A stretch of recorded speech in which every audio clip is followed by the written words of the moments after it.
বিসমিল্লাহির রহমানির রহিম। সুপ্রিয় শিক্ষার্থীবৃন্দ, আজকে আমরা তোমাদেরকে খুবই গুরুত্বপূর্ণ একটা প্রশ্ন নিয়ে আলোচনা করব, যেটা আহ, তোমরা হয়তো অনেকেই এটার উত্তর করতে পারবে না।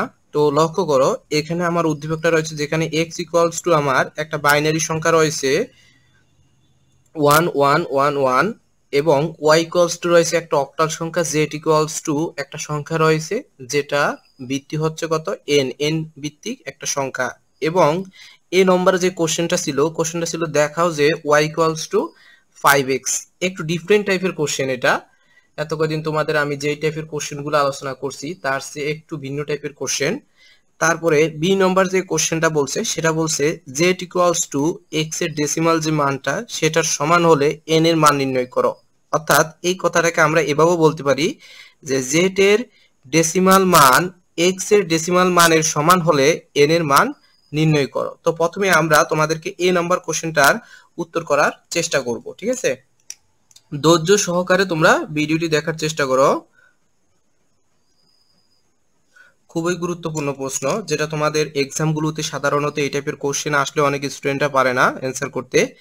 তো প্রথমে আমরা এ নাম্বার কোশ্চেনের উত্তর করব, যেটা ছিল আমার y ইকুয়ালস টু 5x। এটা আমাকে প্রমাণ করতে হবে। তো এটা প্রমাণ করার জন্য আমরা কি করব, প্রথমেই আমরা লিখব, দেওয়া আছে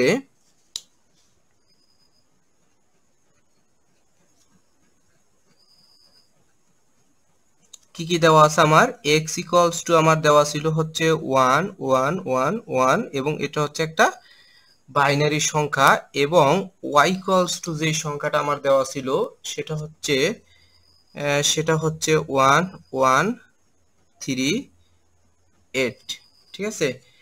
এখন আমরা যেটা করব সেটা হচ্ছে প্রমাণ করার জন্য y ইকুয়ালস টু 5x এই সংখ্যাটা প্রমাণ করার জন্য আমরা প্রথমেই x কে প্রথমে ডেসিমালে কনভার্ট করে নিব আমরা।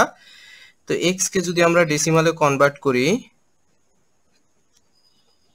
সেক্ষেত্রে দেখো এক্স কে ডেসিমালে যে কোনো সংখ্যা থেকে ডেসিমালে কনভার্ট করার জন্য কি করতে হয়, এখানের প্রত্যেকটা সংখ্যাকে তার ভিত্তি দিয়ে গুণ করতে হয় এবং মাঝখানে যোগ চিহ্ন লিখতে হয়। অর্থাৎ 1 × 2 এটা হবে 1 × 2 ভিত্তি প্লাস, তারপরে আবার 1 × 2 প্লাস, এরপর হচ্ছে আবার 1 × 2 প্লাস 1 × 2। এরপর আমাদেরকে যেটা করতে হবে সেটা হচ্ছে এখানে পাওয়ার, ভিত্তির উপর পাওয়ার দিতে হবে, যেহেতু এটা হচ্ছে একটা পূর্ণ সংখ্যা, সুতরাং পাওয়ার শূন্য থেকে শুরু হবে, 0 1 2 3, ঠিক আছে? এখন 2⁻³ ইকুয়ালস টু হচ্ছে কত, 8 প্লাস 2⁻² মানে হচ্ছে 4, 4 এর সাথে 1 গুণ করলে আলটিমেটলি 4 হবে। তারপরে 2⁻1 মানে হচ্ছে 2, আর 2 এর সাথে 1 গুণ করলে আলটিমেটলি 2 হবে। তারপর হচ্ছে 2⁻0 মানে হচ্ছে 1, 1 এর সাথে 1 গুণ করলে আলটিমেটলি 1 হবে, ঠিক আছে? এখন আমরা কি করব, এই সবকটা সংখ্যাকে যোগ করব। তো এই সবকটা সংখ্যাকে আমরা যদি যোগ করি তাহলে আমরা পাই হচ্ছে 15। এরপর আমরা যেটা করব সেটা হচ্ছে y কে আমরা ডেসিমালে কনভার্ট করব। তো y কে যদি আমরা ডেসিমালে কনভার্ট করি, y ছিল 113, এই সংখ্যাটাকে আমরা যদি ডেসিমালে কনভার্ট করি সেক্ষেত্রে 1 ইন্টু হচ্ছে ভিত্তি 8 প্লাস, তারপর হচ্ছে আবার 1 ইন্টু ভিত্তি 8 প্লাস 3 ইন্টু ভিত্তি 8। এরপরে পাওয়ার, যেহেতু এটা একটা পূর্ণ সংখ্যা সুতরাং পাওয়ার শূন্য থেকে শুরু হবে, 0 1 2। এখন 8 এর উপরে যদি পাওয়ার 2 দেওয়া হয় তার মানে হচ্ছে দুইটা 8 গুণ করলে আমার 8 8 64, অর্থাৎ এটা হবে 64 প্লাস 8 এর উপরে পাওয়ার 1 মানে হচ্ছে 8, 8 এর 1 দিয়ে গুণ করলে হচ্ছে আলটিমেটলি 8 হবে, প্লাস 8⁻0, যে কোনো সংখ্যার উপরে 0 পাওয়ার যদি থাকে তার মান হচ্ছে 1, তাহলে 1 গুণ 3 মানে হচ্ছে 3, ঠিক আছে? এখন এই তিনটা সংখ্যা যদি আমরা যোগ করি তাহলে আমরা পাবো 75 পাবো আমরা, ঠিক আছে? এরপরে লক্ষ্য করো, আমরা এখন ওই প্রমাণটা করার জন্য আমরা কি করব, আমরা লিখতে পারি y ভাগ হচ্ছে x ইকুয়ালস টু, আমরা লিখতে পারি কত, y এর মান পেলাম আমরা হচ্ছে 75 বাই x এর মান পেলাম আমরা হচ্ছে 15, ঠিক আছে? বা y by x equals to 75 এর যদি 50 দিয়ে আমরা ভাগ করি তাহলে আমার আসবে হচ্ছে 5, ঠিক আছে? 75 কে 15 দিয়ে ভাগ করলে হচ্ছে 5 আসবে। তো এখন আমরা কি করব, কোনাকুনি গুণ করব। তো 5 এর নিচে আমরা জানি একটা 1 থাকে সব সময়, যে কোনো সংখ্যার নিচে সব সময় একটা 1 থাকে। 1 দিয়ে আমরা এখানের উপরের সংখ্যার যদি y এর গুণ করি তাহলে y কে y, আর এই 5 দিয়ে এখানে নিচের সংখ্যা x এর গুণ করলে হবে 5x, অর্থাৎ y = 5x, এটা প্রমাণিত। আশা করি তোমরা এ নাম্বার যে কোশ্চেনটা রয়েছে সেই কোশ্চেনটার উত্তরটা বুঝতে পেরেছো। এখন আমরা তোমাদেরকে বি নাম্বার কোশ্চেনটার উত্তর সম্পর্কে আলোচনা করব। তো লক্ষ্য করো, বি নাম্বার কোশ্চেনের উত্তর করার জন্য আমরা যে পদ্ধতিটা ফলো করব। তো বি নাম্বার কোশ্চেনটা আমার ছিল কিরকম, যে জেড এর ডেসিমাল মান যদি এক্স এর ডেসিমাল মানের সমান হয় তাহলে তোমাকে বলছে এন এর মান নির্ণয় করতে। তো এক্স কে আমরা ডেসিমালে কনভার্ট করে নিয়েছি, এ নাম্বার যে উত্তর করছি সেখানে আমরা এক্স কে ডেসিমালে কনভার্ট করে নিয়েছি, যার মান হচ্ছে 15 অর্থাৎ 15। এখন তোমাকে কি করতে হবে, এই জেড কে ডেসিমালে কনভার্ট করতে হবে। তো আমরা এই জেড কে যদি ডেসিমালে কনভার্ট করি তাহলে কি করতে হবে, এখানের এই প্রত্যেকটা সংখ্যাকে তার ভিত্তি দিয়ে গুণ করতে হবে। প্রত্যেকটা সংখ্যাকে ভিত্তি 2 × 3n, তারপরে হচ্ছে 3 × n। এরপরে যেটা করছে একটা পূর্ণ সংখ্যা, এই জন্য পাওয়ার হবে 0 থেকে শুরু হবে, 0 1 2, ভিত্তির উপরে পাওয়ার শুরু হবে।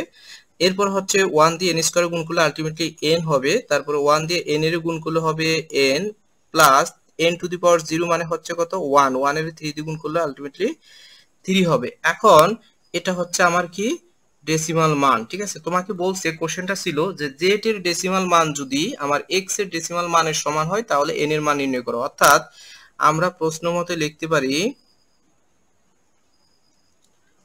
লিখতে পারি কি, এই যে জেড এর যে ডেসিমাল মানটা পেলাম আমরা, n² + n + 3 ইকুয়ালস টু হচ্ছে জেড এর ডেসিমাল মান হচ্ছে কত, 15। ঠিক আছে, এই দুটো আমরা সমান লিখতে পারি। এখন জাস্ট কি করতে হবে, এই 15 এর আমরা এই পাশে নিয়ে আসবো, সমানের এই পাশে নিয়ে আসবো, তাহলে n² + n + 3 আর প্লাস 15 এর সমানের এই পাশে আনলে -15 হবে। আমরা জানি যে সমান চিহ্নের এক পাশ থেকে আরেক পাশে কোনো সংখ্যাকে যদি আনা নেওয়া হয় তাহলে সেক্ষেত্রে তার সাইনের পরিবর্তন হয়ে যায়, অর্থাৎ প্লাস সংখ্যা মাইনাস সংখ্যাতে হয়ে যাবে এবং মাইনাস সংখ্যা প্লাস সংখ্যা হয়ে যাবে। এখানে +15 ছিল, এই পাশে আনার ফলে সেটা -15 হয়ে যাবে। এরপরে হচ্ছে কি করতে হবে, n² + n, আর এটা হচ্ছে -12 থাকে। এখানে লক্ষ্য করো, এখানে +3 আর -15 তুমি যদি যোগ বিয়োগ করো সেক্ষেত্রে তোমার হয়ে যাবে কত, -12 হবে। ঠিক আছে, এখন n এর মান বের করার জন্য তোমাকে এই -12 কে, অর্থাৎ এই সংখ্যাটাকে মিডল টার্ম ব্রেকিং করতে হবে। -12 কে এমন ভাবে ভাঙাতে হবে যাতে যেই দুইটা সংখ্যা দিয়ে তুমি ভাঙাবা সেই দুইটা সংখ্যা যোগ বিয়োগ করলে মাঝখানের এই 1n পাওয়া যায়। তো দেখো, এই 12 কে আমরা ভাঙাতে পারি 3 × 4 = 12। ঠিক আছে, 3 × 4 = 12। এরপর আমরা 4 থেকে যদি 3 বিয়োগ করি আলটিমেটলি আমার 1n থাকে। ঠিক আছে, তার মানে আমরা এটা লিখতে পারি n² প্লাস হচ্ছে 4n মাইনাস 3n মাইনাস হচ্ছে 12 ইকুয়ালস টু 0। এরপরে আমরা কি করব, এই দুইটা থেকে একটা n কমন নিব। তো দুইটা থেকে যদি n কমন নেই, এখানে থাকবে n প্লাস এখান থেকে n কমন নিলে থাকবে 4 মাইনাস এই দুইটা থেকে আমাদেরকে 3 কমন নিব, কারণ 3 দ্বারা দুইটা সংখ্যাকে ভাগ যায়। তো এখান থেকে 3 কমন নিলে এখানে হবে n, আর মাইনাসে মাইনাস হচ্ছে প্লাস, 3 দিয়ে 12 রে ভাগ করলে হচ্ছে 4 ইকুয়ালস টু 0। এরপর আমরা কি করব, এই যে n+4 দুইটা টার্ম থেকে আমরা একটা টার্ম নিব। ঠিক আছে, n+4 দুইটা টার্ম থেকে একটা টার্ম আমরা কমন নিব, তাহলে এখানে থাকবে n-3 ইকুয়ালস টু হচ্ছে 0। অতএব আমরা জানি যে অনেকগুলা টার্মের গুণফল যদি 0 হয় তাহলে প্রত্যেকটা টার্ম ইকুয়ালস টু 0 লেখা যায়। এজন্য আমরা এই n+4 ইকুয়ালস টু 0 লিখতে পারি। আবার n-3 ইকুয়ালস টু আমরা 0 লিখতে পারি। তো n ইকুয়ালস টু, n এর মান যদি এখান থেকে বের করি, +4 আছে, সমান চিহ্নের এই পাশে যদি আমরা নিয়ে নেই তাহলে সেটা হবে -4। ঠিক একইভাবে এখানে n ইকুয়ালস টু হবে -3 আছে, এই পাশে গেলে +3 হবে। তো এখানে n এর মান, এই মাইনাসটা গ্রহণযোগ্য নয়, সুতরাং n এর মান হবে, n এর মান হচ্ছে কত, 3। অর্থাৎ সেটা এই যে সংখ্যাটা আমার জেড এর যে সংখ্যাটা ছিল 113, সেই সংখ্যাটা হচ্ছে একটা 3 ভিত্তিক সংখ্যা। ঠিক আছে, তো আশা করি তোমরা লেকচারটি বুঝতে পেরেছো। যদি লেকচারটি বুঝে থাকো তাহলে অবশ্যই একটা লাইক করবে এবং ভিডিওটিতে কমেন্ট করতে ভুলবে না। ধন্যবাদ সবাইকে।